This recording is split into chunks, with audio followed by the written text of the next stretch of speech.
Okay, in the last class, we are talking about dynamic stability of a still atmosphere. And what we arrived at was this differential equation for the displacement xi of a packet which has been moved all of a sudden from its equilibrium position, and this vertical motion is given by this dynamical equation, and that is what we see. Okay. So, we have used thermodynamic relations to simplify the quantity in the numerator, especially the quantity the partial of specific volume with respect to entropy, keeping pressure constant. And what we find that such a simplification leads to basically a simplified equation that is written here in the middle for a perfect gas. So, for a perfect gas we have used the constitutive relation to arrive at this. It is customary to really consider this quantity in the numerator, or this was the original quantity before simplification, as n square. The idea of making it n square would be apparent when you look at that equation 1.55. If n square is truly positive, then you can see that this represents a simple harmonic motion, and that would indicate this vertical oscillation would be neutrally stable, because the amplitude will remain invariant with time, although time variation would be given by the frequency n, and that is what was originally done by Brandt and Vaisala, and that is what this n is now called the Brandt-Vaisala frequency or the buoyancy frequency. However, if I take a look at that expression for n, which I have written it down here also on the blackboard, you can see that it can really take any value depending on what the temperature gradient is, dt dz. Okay. We also know what is called as International Standard Atmosphere, or ISA, which gives us a statistical distribution of temperature variation, and which says that dt dz is a negative quantity falling by a rate which is called the lapse rate. Okay. And the usual standard that is taken for tropics as well as the temperate climate latitudes, that dt dz works out to something like 6.5 Kelvin per kilometer. Although we must emphasize that that is a statistical information. If we are trying to look at the stability of a packet, we should look at its value on that particular location at that particular instant of time, right.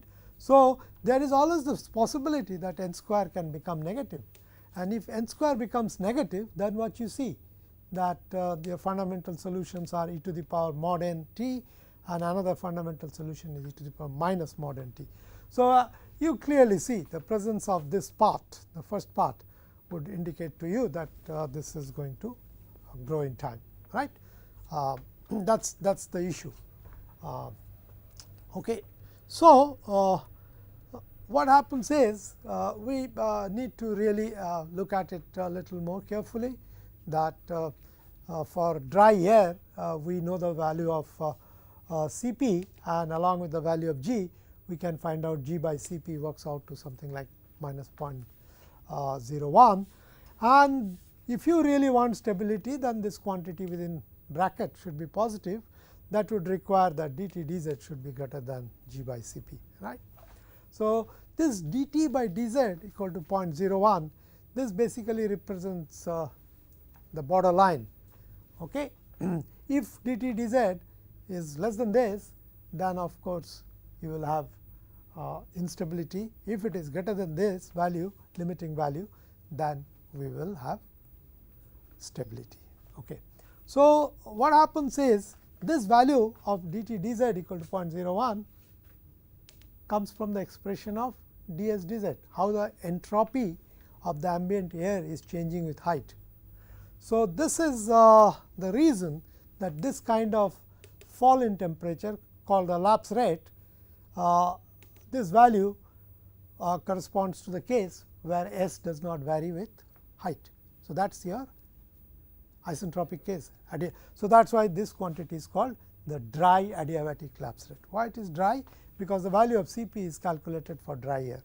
So, if you are interested in finding out a particular composition of air, you can estimate the value of Cp of a mixture, and then this value may vary somewhat bit, and correspondingly the lapse rate also will vary. Okay. So, this is the motivation. Now, there is one more thing that I would like to point out to you, that when we wrote this equation down, we would get this kind of an equation if we consider C to be very large. Okay. C is the speed of sound, and if you are considering the ambient air to be incompressible, then the assumption is that C goes to infinity. So, that is perfectly all right, but we know it is not truly so, and that is what you have to do is put in the exact value of C here, and then you can see there is some bit of nonlinearity involved, because you can transport this quantity in the denominator to the left hand side, and you will see immediately the equation has a nonlinear flavor. So, what it basically tells you, the stability or instability would depend on the initial xi that you are also giving, right, because this is a time dependent equation, and that probably would not be amenable to your closed form analytic solution always. Although I think someone has shown me once this. What you notice that in most of the textbook, they just simply take C equal to infinity, and they just write this equation down, but I just wanted to tell you that this is possible. You should also be aware of the fact that here what is our basic equilibrium state? It is a still air, there is no convection. What happens if there is a convection? By convection, what I mean is there could be some mean motion, or there could be even instantaneous fluctuations. Okay. For example, if I create all of a sudden a gust on a packet of air, then what happens? I am actually applying a vertical force. So, that would modify my g. So, I could replace that g by g prime. You can understand that how this study can be used or extended to those cases also.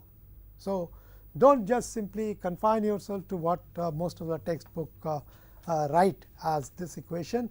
There are many possibilities. We just now talked about the effect of initial displacement, the nonlinearity comes in there. Then we talked about if the air is not dry, and then we are talking about also what we can do if there is some kind of a vertical updraft all of a sudden. We can study the stability locally then. Okay, so, what happens is then having arrived here, we could perhaps go ahead and study some other situation where we could study stability. Okay. So, we have done this, and this is what we are going to study. Okay. What we are going to study next is basically a new topic, and that is what we just now talked about, is the Kelvin-Helmholtz instability. What is Kelvin-Helmholtz instability? Is basically the instability of a interface where there is mean convection. So, what does it look like? Let me just show you by a bit of a sketch, that if I have an interface like this, and I can create a coordinate system. Let me call this in the zx plane. Okay. And here let us say the flow is coming from left to right with a velocity, let us say I call that as a uniform flow as u2, and on the bottom side let us say I have a convection, uniform convection that is given by u1. You can perhaps visualize it as like what happens on the air water interface on a lake or a sea, right. So, this is an example. Idealization is the following, that on top we are talking about a uniform flow, on bottom we are talking about uniform flow. We want to study the instability of this flow configuration. So, we are making our task somewhat different. Earlier what we talked about where u was 0, but here we are talking about some kind of uniform flow. What happens is whenever you have this kind of a flow configuration, it was Helmholtz who really understood that this interface, if I create some kind of a disturbance at the interface, that disturbance can actually amplify in a catastrophic manner, and it could show the instability of that interface. Okay. So, that is what we are talking about. Let us say these two layers of fluid that we are talking about also may have a different density. Okay. So, we are talking about say the case where we have two layers of fluid, they are not of same species. So, they have two different density and they are in relative motion, and this relative motion may lead to interfacial instability, and the resultant flow features due to imposed disturbances are going to be very, very complicated, as we will see. Now, you always understand that when we defined instability, we always talked about instability of what? Instability of equilibrium flow, right. In the previous case, that equilibrium flow was still atmosphere. So, there was nothing. In this case, the basic equilibrium flow is inviscid. That is what we are assuming this flow to be uniform on either side. Okay. We are also keeping our attention confined to incompressible flow, and these two flows are sliding over each other, and we want to see what happens next. Okay. So, this interface that we have between these two fluid here at time t equal to 0 it's flat.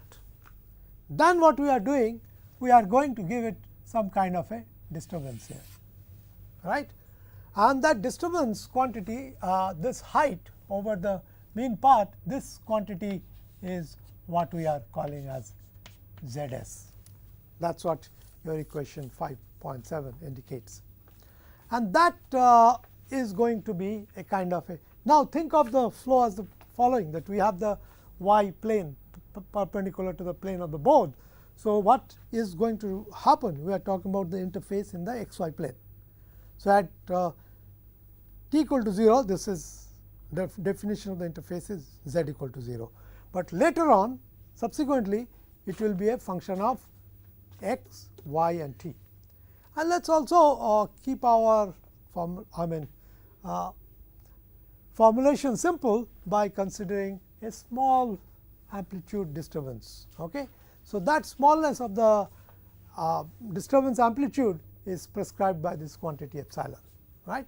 We will keep that as a small parameter, and then what is going to happen, that since we are considering inviscid flow, if we also consider it to be rotational, then we can prescribe a velocity potential phi, and we understand that the velocity potential on top and velocity potential on the bottom will be different.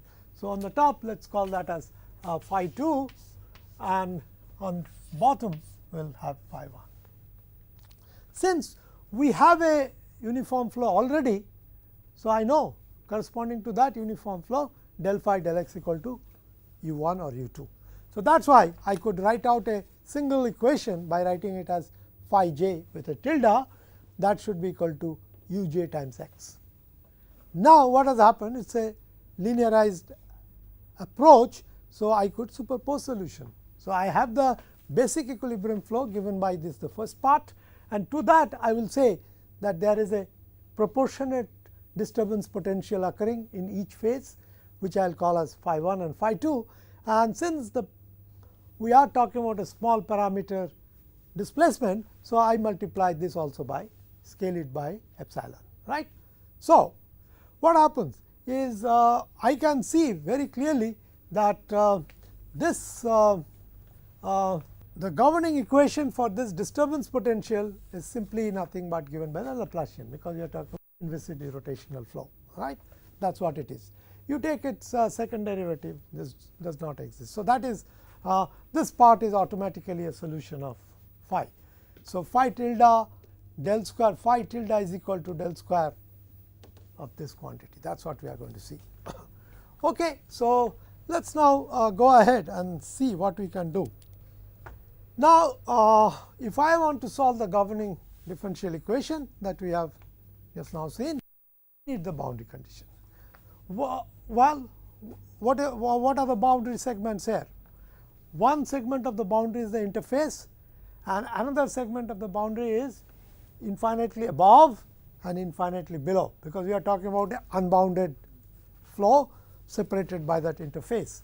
So, that is what we are talking about, that z can go to plus infinity on top and minus infinity on bottom, and because we are talking about a physical system, the disturbance energy is going to be bounded. Where does the disturbance energy come from? It comes from the equilibrium flow, and if the equilibrium flow has a finite energy, disturbance flow also should have a finite energy. So, that is the whole idea, that the disturbance potential should remain bounded. Please do understand, boundedness and putting equal to 0 are not necessarily same. So, this is going to help us. Okay. Now, let me spend a little time and tell you a little more about the other boundary condition, which is the one at the interface, right. So, to do that, what we are going to do, we are going to use our concepts of kinematics of flow, and let us see where we can see. Suppose this interface that we have given as what? Epsilon into eta as a function of x, y and t, right. So, I could parametrically define the interface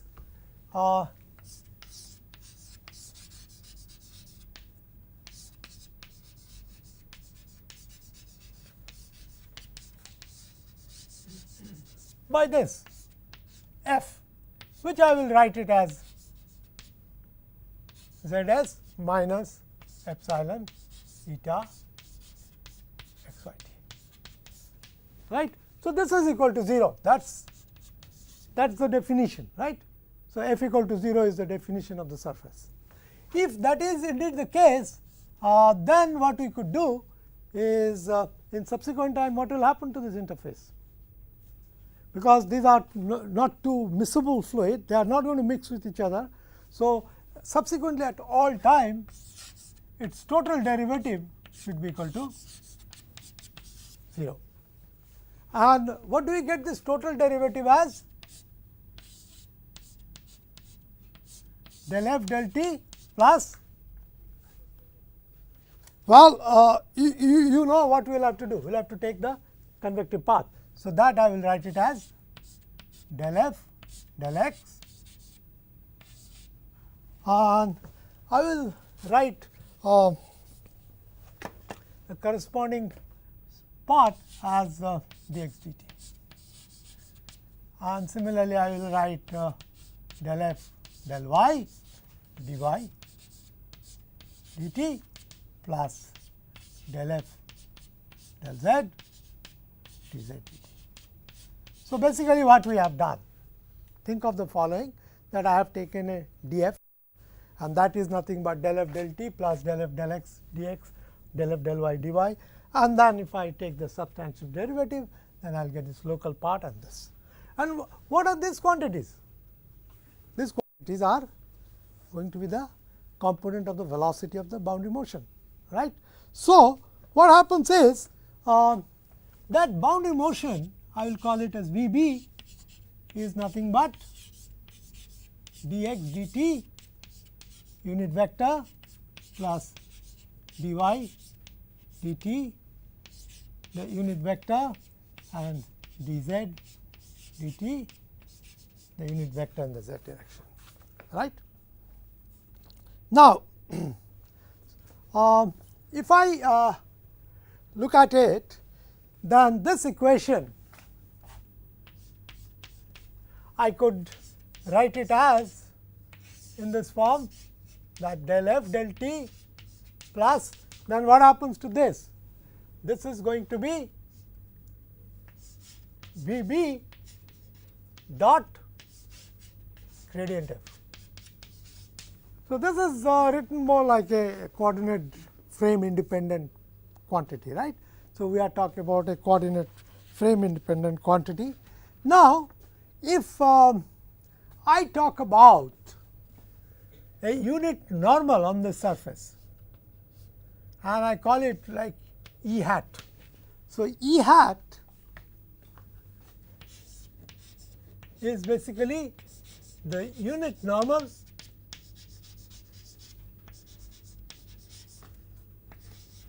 on the interface.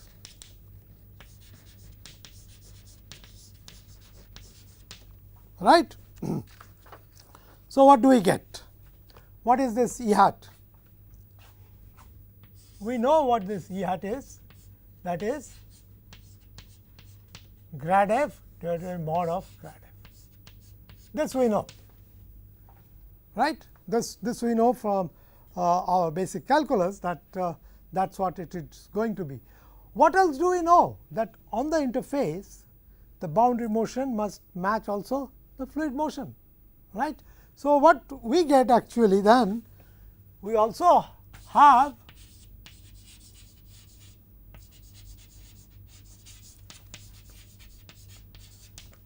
the velocity in the each phase, which I will write it as V j.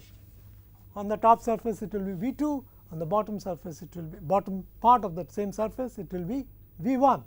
Then the relative velocity is this, the body motion, and this relative velocity, when I actually take a dot product, this must be equal to 0. For what reason?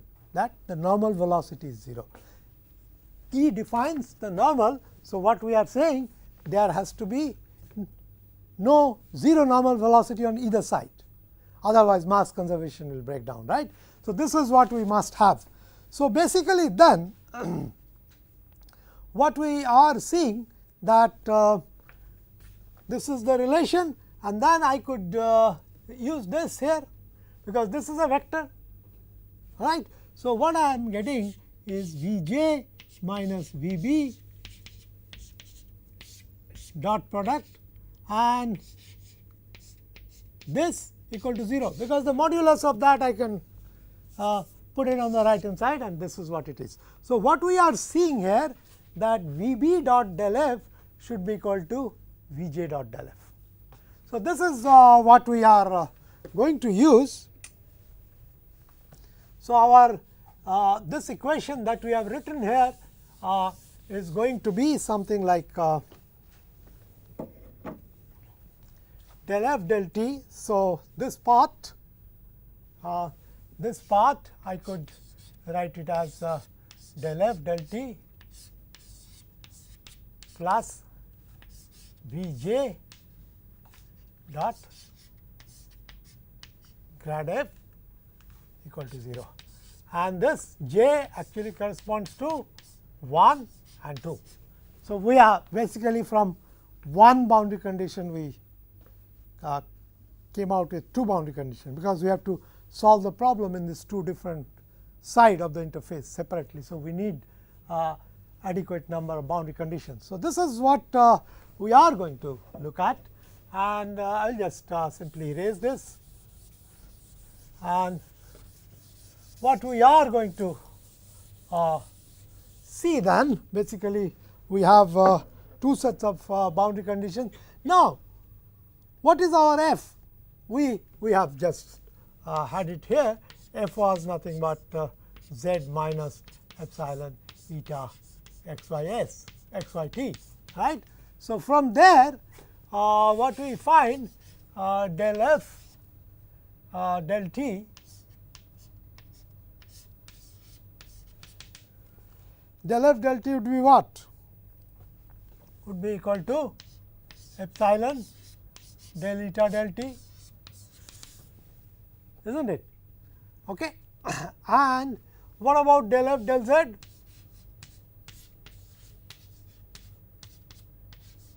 One right, and del f del x is going to be minus epsilon del eta del x and del f del y is equal to minus epsilon del eta del y. So, basically then this condition would be what? The first quantity is del eta del t. I am going to cancel epsilon everywhere, right. I will do that. Then what I am going to get, what about this part? Then I will get the u component of velocity times del f del x. What is the u component of velocity? I will write that as for the time being I will write it as u of j. Okay. That I will get it as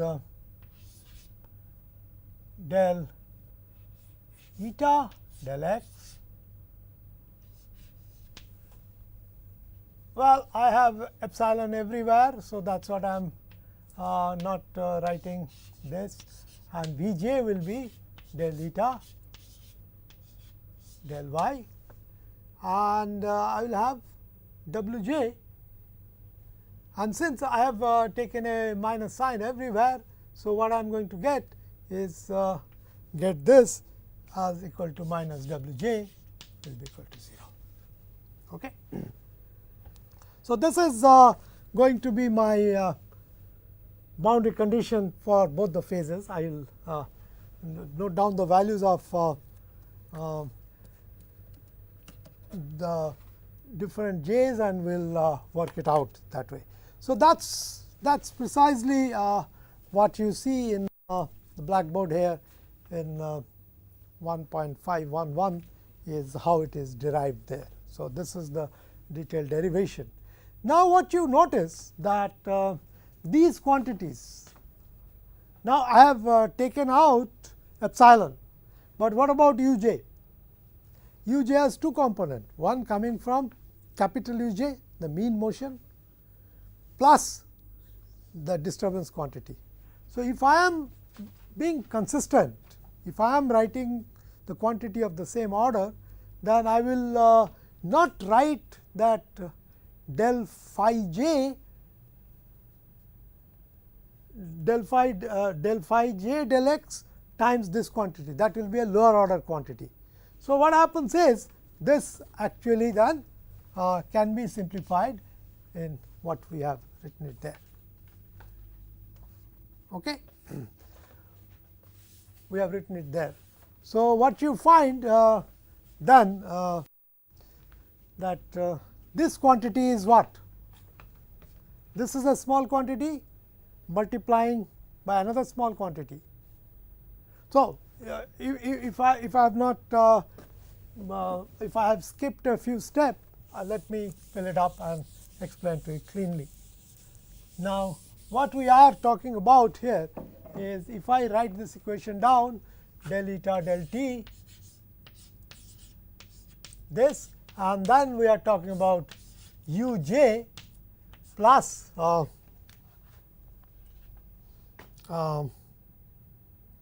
basically we are going to write del phi j del x, that is your u j. This whole thing is u j, right? And this has epsilon built in here. And then we are multiplying it by del eta del x. Okay. What about the other quantity? I have epsilon del phi j del y, that is your V j, right, times I will write del eta del y. Okay. And what about W j? W j is nothing but del phi j by del z. Now, you can see that if I just write down the order 1 quantity, then this term will go away, this is order epsilon quantity, this is order epsilon lower order quantity. So, what I get is del eta del t plus u j del eta del x minus del phi j del z equal to 0. And that is what you see there over there on the blackboard. That is what we have written down there. So, this is applying the boundary condition and linearizing. We have removed epsilon square term, we have kept the term only up to order epsilon. That is what your 5.12 is. Okay. And then what we could do is we could do something more. Now, we have gotten the boundary condition here at the interface like this. What else we need to ensure? We need to also ensure the pressure at the interface. I have some pressure on top, some pressure at the bottom. How do I basically work out that quantity? So, that also requires a little bit of a knowledge of our Bernoulli's equation written for this unsteady motion. See, basically now, although we are talking about inviscid incompressible flow and we are talking about for such a flow, the Bernoulli's equation also needs to be somewhat modified because of the unsteadiness. How do we do it? Well, let me just spend a little time in explaining to you how unsteady Bernoulli's equation could be obtained. That is what we have written there, but let us explain it somewhat better.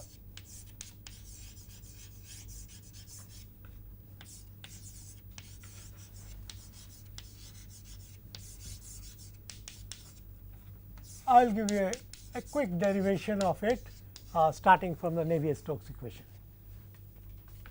The Navier-Stokes equation gives us the following: v dot grad v, and on the right hand side you have gradient of pressure over rho, and then you have nu times this is the viscous diffusion term, and let us say we also have some kind of a body force. Okay. So, this is what we have. Now, let us use a vector identity. Okay. So, this is essentially a vector identity. It holds for any vector and we are going to use it for the velocity, which tells us that v dot del times v is nothing but equal to half gradient of v dot v minus v cross del cross v, right. So, this is something like your gradient of v square by 2, something like specific kinetic energy, right. So, we can substitute it here. If I do that, what I could get is the following. On the left hand side, I will keep the convective local acceleration term and I will keep this term. What about this? Del cross v is the vorticity, the omega, right. So, we can keep that on this side. So, that is going to be v cross omega. So, this is your omega vector, the vorticity vector, that is what you are going to get. And let me transport this term on the right hand side. I already have a form of this kind, p by rho, gradient of p by rho, and this term when I have taken it on the right hand side, that also will have a minus sign. So, I will get there as this, okay, plus what else is there? we have this term mu del square V plus the body force. Now, let us make some simplification based on what we are doing currently here. What we are doing currently here is basically looking at inviscid irrotational flow. So, what happens for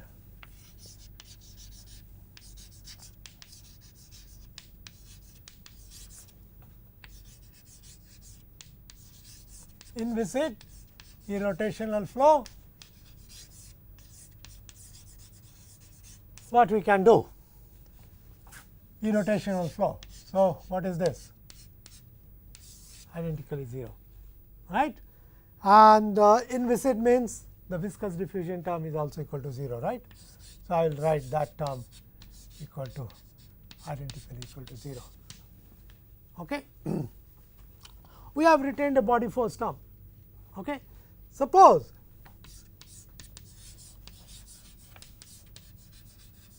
I write it like this: if the body force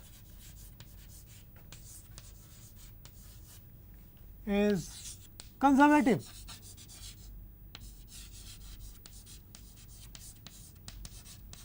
then how can I write the body force as?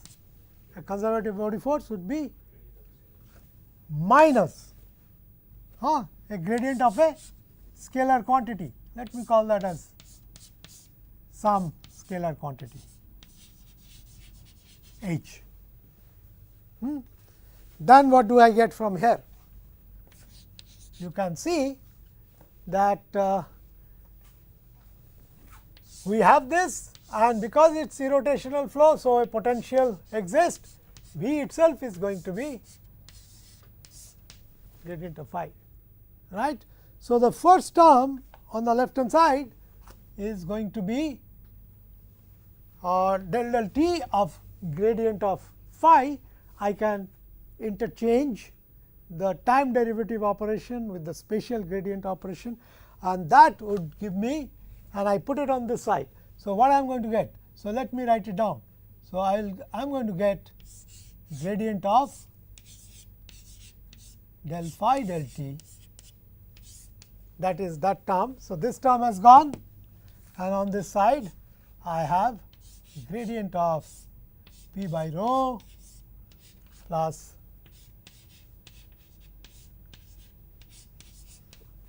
and f v is a minus. So, I can put that equal to h.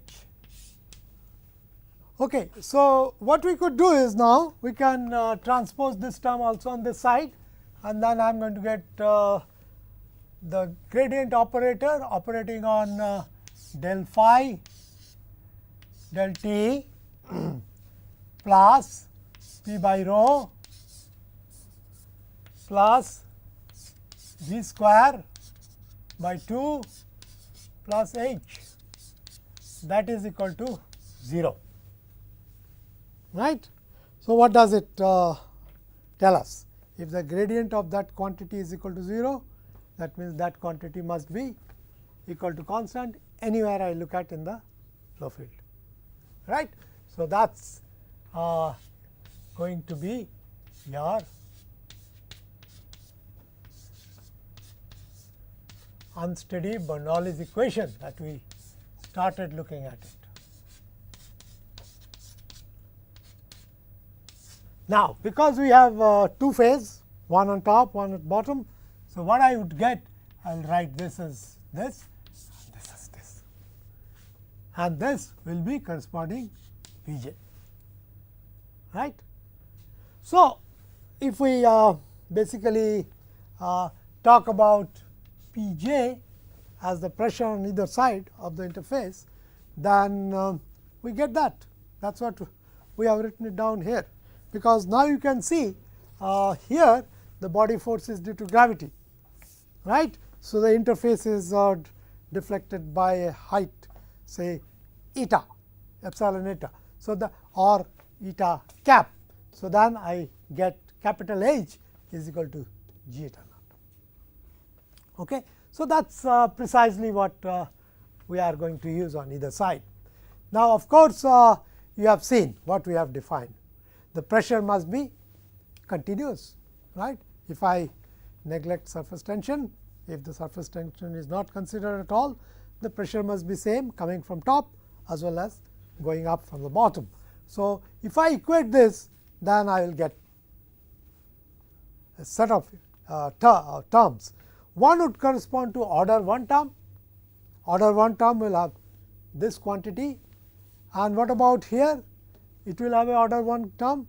On the lower surface, it will be half rho 1 u 1 square, and on the upper phase I will have the constant C 2 and minus half rho 2 u 2 square. Okay. Please do understand that this constant has to be different, because we are having 2 different phases, right. That is the order 1 term, and order epsilon term would come from rest. That will be lower side. I will have rho 1 del phi 1 del t plus order epsilon term. What do I get? That is capital U j plus del phi j del x. So, if I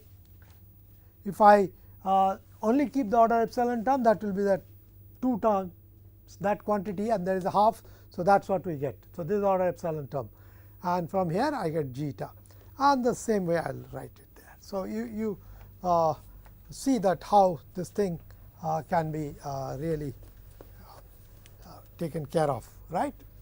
So, now we are not done yet, because so far what we have done here, we have just talked about a general displacement eta. Now, if I talk about general displacement eta, I could also write it in terms of its harmonic component, and that is precisely what we have done here. What we are doing, it is the xy plane, right. So, if I write it in terms of its Fourier Laplace amplitude capital F times of a function of the wave number in the x direction, the wave number in the y direction, and the time is of course there, and then this is how we should write it, or integrate over the whole possible ranges of alpha and beta, and that is what this integral stands for. So, we are basically talking about very general prescription. So, this does not require any kind of approximation here.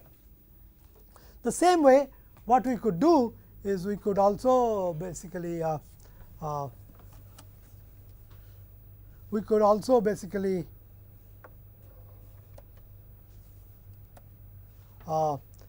talk about the velocity potential also in terms of its Fourier Laplace transform, which I am writing it here. Amplitude is capital Z, which will be now function of x, y, z and t, right. So, what we are talking about? We are talking about its harmonic content in the x and y direction by this alpha and beta. Z remains, all right, z remains. Remember, why z did not come here? Because z is small, z was 0 at t equal to 0. That is why we are not talking about it. We are talking about z itself equal to this. So, this whole right hand side itself is z. So, that is what you will have to understand that. This is what we do. Okay. Now, of course, I have the governing equation as what? Laplacian, right. If I have the Laplacian written down, then what would we get? So, I will be looking at, let us say, this term. If I look at this term, what do I get? You can see from 16, z dependence only comes here. So, that for a given alpha and beta, this I could just simply write it as something like d 2 capital Z dz square, right. And of course, what you are going to write, those two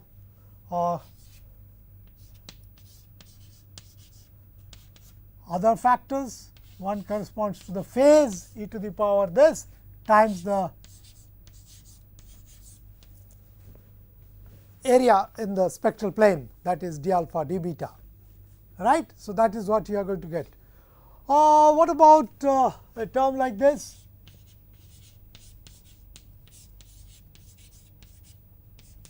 I will get, if I differentiate that with respect to x, this quantity, I will get I alpha here for the first derivative. If I do the second derivative, it will be I alpha whole square.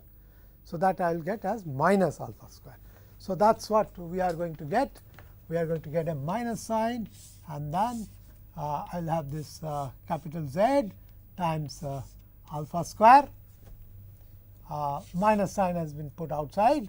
So, there is no confusion.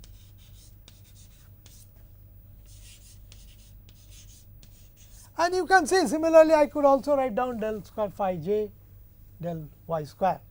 That will give me minus beta square. So, when I am going to write it all up there, this x and y derivatives will add up to z into alpha square plus beta square.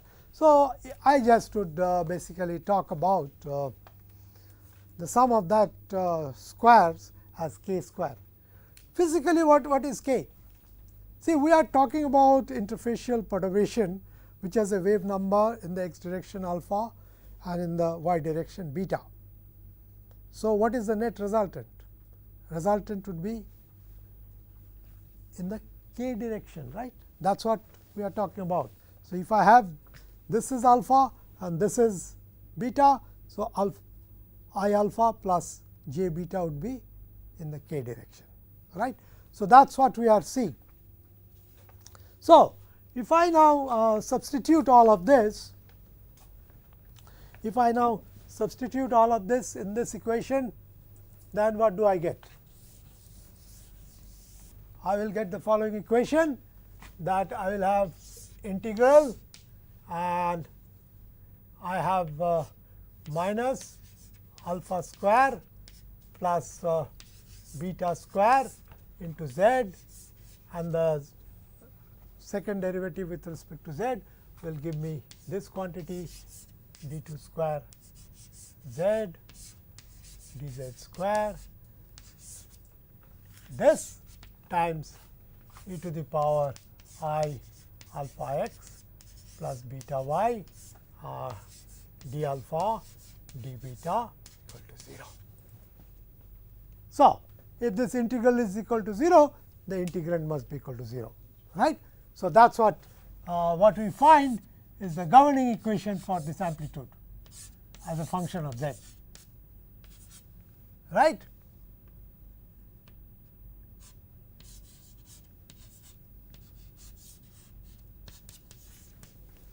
And you can see for each phase I will just simply add this, right. So, on top surface I will put z equal to 2, on the bottom surface I will put j equal to 1. So, this is a very simple equation. You can write it in terms of say a e to the power, say let me write z 2 first on top surface, that will be a e to the power, there will be plus minus k, right. So, plus k times z plus b e to the power minus k z. So, basically what we are talking about? We are talking about x axis here, and on this side I have phase 2, on this side I have phase 1, right. And what is my boundary condition? I am now working on this part of the domain, that when I go far away z going to infinity, solution is bounded. So, what do I expect from this solution? Z going to infinity. So, a must be equal to identical equal to 0. So, this part goes away. So, that is your z 2, right. Similarly, I will get for z 1 similar two factors which I can write in terms of c and d. So, c e to the power k z and plus d e to the power minus k z, and this solution is valid for negative z. So, that is what happens when z goes to minus infinity, this term must go away. So, I get this. So, what I can do is basically I could just simply write down this solution together in terms of this, which we have done here, z j equal to f j e to the power plus minus k z. So, for z 1 it will be the plus part I will retain, for j equal to 2 I will only keep the negative part. So, that is that. Okay. So, you have got it. Now, I think I will stop here, and in the next class we will further simplify and see how we can use other boundary condition. We still have not used the interface boundary condition, that is what we will have to do. Okay.